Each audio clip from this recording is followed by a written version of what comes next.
নমস্কার আমার ইউটিউব পরিবারের সকল সদস্যকে আমার নতুন একটি ব্লগে তোমাদের সবাইকে জানাই স্বাগত এবং অনেক অনেক ভালোবাসা জানিয়ে আজ ব্লগটি শুরু করছি। তোমরা সবাই কেমন আছো? আশা করছি তোমরা সবাই অনেক অনেক ভালো আছো। আমরাও খুব ভালো আছি।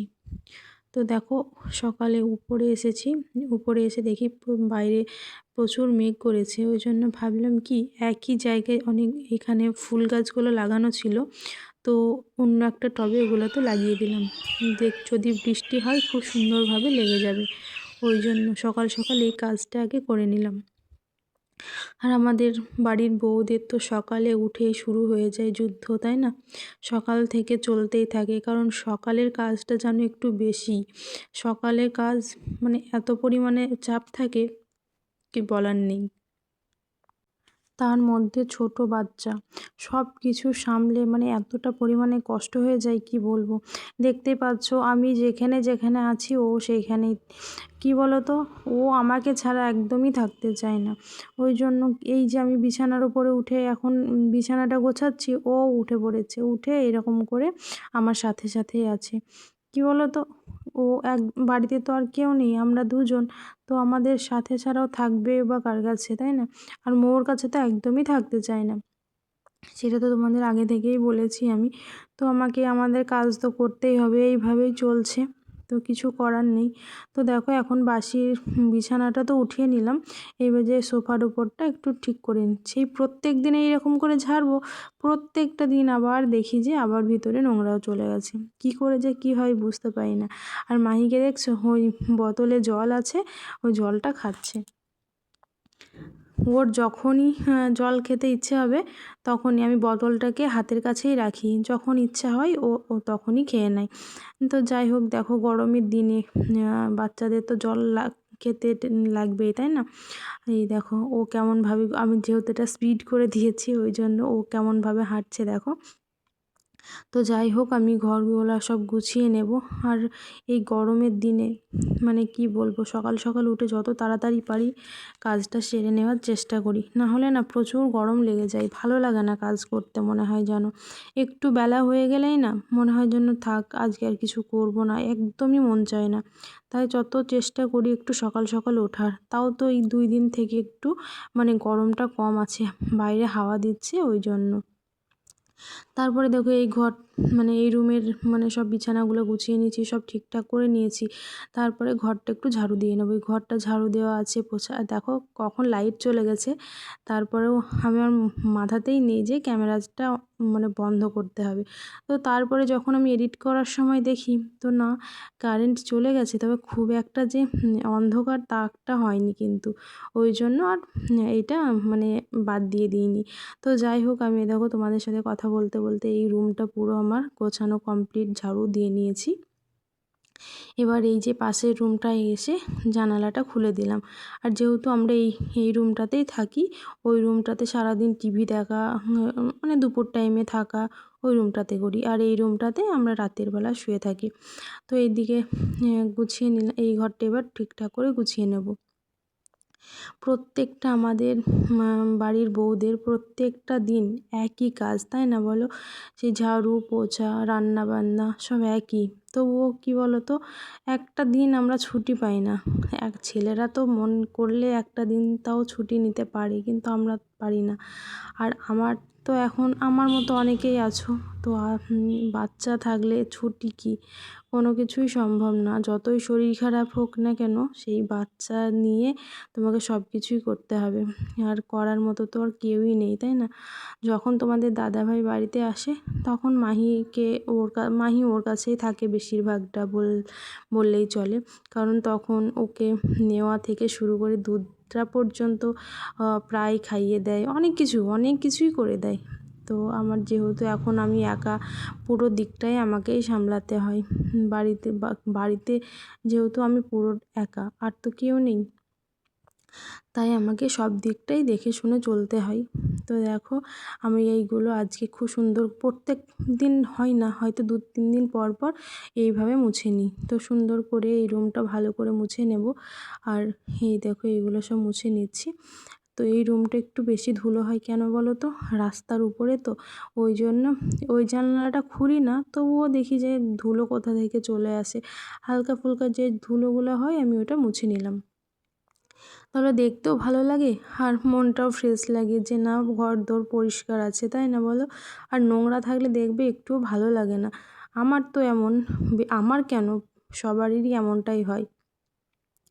তো তারপরে দেখো আমি এই যে পুরো এই শোকেসটাকে মুছে সাইডের যে আলমারিটা আছে, দেওয়াল আলমারি, ওইটাও মুছে নেব। এই সকাল সকাল এইসব কাজগুলো করলে না বেশ ভালো হয়, পরে একটু বেলার দিকে একটুও ভালো লাগে না, তখন মনে হয় না গরম লাগছে, একটুও ভালো লাগছে না। আর এই দেখো দেখতেই পাচ্ছ, মাহি তো আমার পিছু ছাড়বে না, কারণ যেখানেই আমি সেখানেই মাহি। একা হাতে একটা বাচ্চা সামলানো, তার মধ্যে আবার সংসারের কাজ, এইগুলা সত্যি কথা বলতে মুখের কথা নয়, আবার তার মধ্যে এই ইউটিউবের ভিডিও বানানো, সব কিছু মিলিয়ে না আমি পুরো হিমশিম খেয়ে যাচ্ছি, অনেকটাই মানে কষ্ট হয়ে যায় আর কি, এই একটা ব্যাপার। আর তারপরে দেখো সব ভালো করে মুছে নিয়েছি, মুছে এবার ঘরটা সুন্দরভাবে ঝাড়ু দিয়ে নেব। মাহিকে বলছি সরে যা, কিছুতেই সরছে না, ওই জন্য আমি ওকে বললাম একটু ওকে ধর, আমি ঘরটা ঝাড়ু দিয়ে নিই। তো ওর কাছে গিয়ে কান্না করছে, আমি বললাম ঠিক আছে ছেড়ে দে। তো আমার সেই কাছে কাছে ঘুরছে, এই দেখো দরজাটাকে কীভাবে কি মানে টেনে দিচ্ছে, এইরকমই চলতেই আছে, বাচ্চা মানুষ বুঝতেই পারছো, ওরা ওদের মন মতো খেলবে আর কি। এই রুমটাও তো আমার প্রায় সুন্দরভাবে পরিষ্কার করে এবার ঝাড়ুটা লাগিয়ে নিলাম। তারপরে এখন দুটো রুম হয়েছে, এখনও বাইরেরটা এখনও বাকি আছে, বা বাইরের ডাইনিং রুমটা এখনও বাকি আছে। এই দেখো এখন ব্রাশ করছে, আর মাহি ওর পিছু পিছু ঘুরে বেড়াচ্ছে, এই হচ্ছে ব্যাপার। আর এই দেখো আমি বাইরের ওয়ার্ড্রপটা সুন্দরভাবে মুছে নিচ্ছি, এই যে এটাও জানালার সাইডে, এটাও ধুলো হয়ে যায়, খুবই মানে ধুলো হয় এটাও। তো সুন্দরভাবে দেখো সুন্দর করে এটা মুছে নিলাম, সব কিছু মুছে নিয়ে তারপরে ওই চেয়ার ডাইনিং টেবিল এগুলো মুছে নেবো, কারণ কি বলো তো, এগুলো হালকা করে একটু ধুলো হলে না কেমন জানি সাদা সাদা হয়ে যায়, তাই না? আর প্রত্যেক দিন একটু করে যদি মোছা থাকে তাহলে আর কোনো মানে কিছুই হয় না, দেখতেও ভালো লাগে। আর মৌকে অনেকক্ষণ আগে উঠেছে, উঠে বই নিয়ে বসেছিল, তারপরেও এখন ব্রাশ করছে। আর আজকে যেহেতু ভোট, ওই জন্য টিউশনে ছুটি আছে, ওই জন্য একটু লেটে উঠেছে, তারপরে একটু বই নিয়ে বসেছিল। তো যাই হোক দেখো অন্য দিন কী করি বলো তো, ওড়না নিয়ে কোনো কিছু কাজ করতে গেলে না বারবার পড়ে যাই, তখন কি বারবার ওঠাতে হয়। আর আজকে ভাবলাম ঠিক আছে এইরকম পোছার কাজ আছে, ওয়ার্ড্রপ এগুলো সব মোছামুছি করব, তা বারবার যদি পড়ে যায় কেমন একটা লাগে, ওই জন্য আজকে সেটিপিন দিয়ে রেখেছি, দুই সাইডে সেটিপিন দিয়েছি, আর পিছন সাইডটা বেঁধে রেখেছি যাতে আর পড়ে না যায়, অসুবিধা না হয়। তো তারপরে দেখো ডাইনিং টেবিলের উপর যে ফ্লাওয়ার পটটা ছিল ওই ওয়ার্ড্রপের উপরে দিয়ে দিলাম। আর এই যে ছোট্ট একটা টেবিলের উপর একটা ছোট্ট ফ্যান আছে দেখেছো, ওইটা না আমি যখনই রান্নাবান্না করতে যাই তখনই আমি চেষ্টা করি ওইটা নিয়ে যাই, নিয়ে গিয়ে রান্নাঘরে রাখি যাতে একটু গরমটা কম লাগে।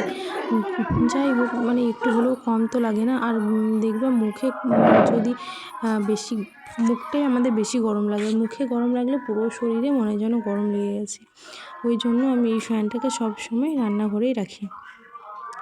তারপর সব রুম তো ঝাড়ু দিয়ে নিয়েছি, তারপর বাইরেটা সুন্দর করে ঝাড়ু দিয়ে নিলাম। আর এই যে এই লাকি বাম্বু গাছটা ভিতরে ছিল, তো বাইরে নিয়ে এসে রাখলাম ডাইনিং টেবিলের উপরে, দেখলাম জল শেষ হয়ে গেছে, আবার জল দিয়ে রাখলাম। তারপরে এই কাজ সারতে না সারতে দেখি কলিং বেল বাজছে, তোমাদের দাদাভাই আবার সবজি পাঠিয়েছে। তো আমার যতটুকু দরকার ছিল ততটুকুই বলেছিলাম, তো সেই অনুযায়ী দিয়ে গেছে। আর যেহেতু আমি যাই না বাজারে, সেই জন্য আমি লিস্ট করে তোমাদের দাদাভাইকে পাঠিয়ে দিই, তোমাদের দাদাভাই দোকানে পাঠিয়ে দেয় আর সেইভাবে দিয়ে যায়। দেখো এই রকম এইটুকুই পাঠিয়েছিলাম আর কি, যতটা পাঠিয়েছি ততটাই দিয়ে গেছে। তো তখন আমি স্নান করতে যাব ভাবছিলাম, তারপরে দেখি কলিং বেল বাজছে, তারপরে আমি এইগুলো সবজিগুলো নিয়ে লঙ্কার বোটাগুলো সব ছাড়িয়ে রেখেছি, এইবার সব ফ্রিজে তুলে রাখবো। তারপর ওই যে ফ্রিজে তুলে রেখে এসে স্নান করতে গেছিলাম, স্নান টান করে এসে কিছু কাপড় ধোয়ার ছিল ধুয়ে দিয়েছি, ধুয়ে এবার ঠাকুরকে মিষ্টি জলটা দিয়ে নেবো। ঠাকুরকে মিষ্টি জলটা দিয়ে এসে এই দেখো চা বসিয়েছি, লাল চা। তোমাদের লিকার চা আদা দিয়ে, আমার তো খুবই ভালো লাগে। সাথে সাথে মৌ খাই চা। আর দেখো চাটাকে এবার ছেঁকে নিচ্ছি। আজকে বিস্কিট দিয়ে চা খাবো। অন্য দিন কী বলো তো, মুড়ি দিয়েও খাই, চাল ভাজা, যেদিন যেরকম হয় সেদিন সেই রকমই খাই। আজকে ইচ্ছে হলো বিস্কিট দিয়ে খাবো। তারপরে চা খেয়ে এসে ভাতটা বসিয়ে দিলাম। একদিকে ভাত বসিয়ে দিয়েছি আর একদিকে কড়াইটা গরম হতে দিয়েছি। যে কলমি শাকগুলো আনা হয়েছিল, বলে দিয়েছিলাম যে কলমির শাক, আমার না কলমির শাকটা খেতে খুব ভালো লাগে। তো কলমির শাক রসুন দিয়ে ভাজা করব আর আমের চাটনি বানাবো।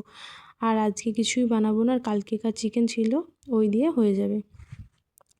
দেখো তেলের উপর একটু জিরে দিয়ে দিলাম, আর রসুনগুলো আমি গোটা গোটাই রেখেছি। কী বলো তো, আমি কী বলে এগুলোকে থেতলে দিইনি, কারণ গোটা গোটাই ছিল। আর লঙ্কা চিড়ে দিয়েছি।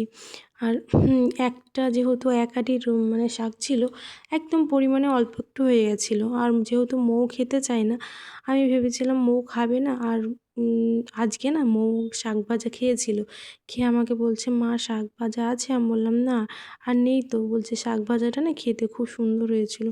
ঠিক আছে, নেক্সট টাইম আবার হবে, সেদিনকে একটু বেশি করে দিতে বলবো, তাহলেই হবে। আর দেখো শাকটা কত পরিমাণে কত অল্প হয়ে গেছে। আর শাক জিনিস তো তেলের উপরে দিলে একদম অল্প হয়ে যায়। তারপর শাকটা ভাজা হয়ে গেছে, এবার নামিয়ে রেখে এদিকে আমের চাটনিটা বানিয়ে নেব। সবাই শুকনো লঙ্কা ফোড়ন দেয় হয়তো, আর আমি কাঁচা লঙ্কা দিয়েছি। 5 ফোড়ন দিয়েছি, কাঁচা লঙ্কা দিয়ে ভালো করে সুন্দর করে এটা ভেজে নেব। ভেজে নিয়ে তারপরে এর মধ্যে আমি চিনি দিয়ে দেবো। কী বলো তো, আমি জল না দিয়ে আজকে, অন্য দিন হয়তো একটু জল দিয়ে নিই, আজকে আমগুলো দেখি মানে ভাজতে ভাজতেই একেবারে গলে গেছে। ওই জন্য ভাবলাম তাহলে থাক, আজকে আর জল দেবো না, আজকে জাস্ট এর মধ্যে চিনি দিয়ে সুন্দর করে নামিয়ে নেবো। খেতে কিন্তু খুব সুন্দর হয়েছিল। এই দেখো শাকটা কতটুকু হয়ে গেছে, শাক ভাজা, চাটনি আর কালকেকার চিকেন ছিল।